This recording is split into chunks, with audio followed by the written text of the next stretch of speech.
Karani mwangu na gazeti Mwananchi lenye habari iliyopewa kipaumbele ni sababu ada bandari kupaa kuhairishwa. Mamlaka ya bandari yasitisha kuanza utozaji ada mpya hadi Julai mosi, yataja sababu, ikisisitiza umuhimu wa mapato hayo kwa maendeleo ya bandari nchini.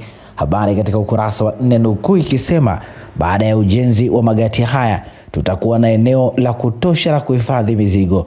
Gharama za kuchelewesha kuchukua mizigo zitaondoka.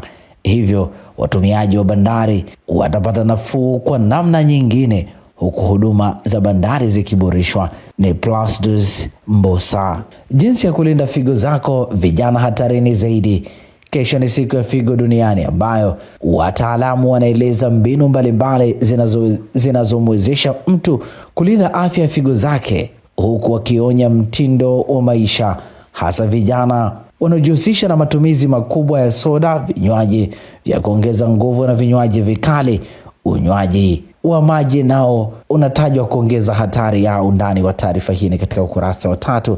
3342 idadi ya wagonjwa wanaosafishwa damu 2026. 1017 idadi ya wagonjwa wanaosafishwa damu 2019. Lakini zipo habari picha zikionyesha level mbalimbali ya figo.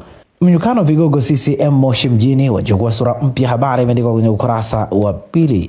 Rostam mmiliki mpya NMG. Habari katika ukurasa wa 2. Ujumbe wa UN watu wa kusikiliza ya Oktoba 29 wadau wagawanyika. Habari imeandikwa kwenye ukurasa wa 5. Baba alalama pacha wake alivyopotea Mwigulu awaka. Habari imeandikwa kwenye ukurasa wa 6 wa gazeti hili, na hivi ndivyo ambavyo limeandika gazeti Mwananchi katika ukurasa wake wa mbele.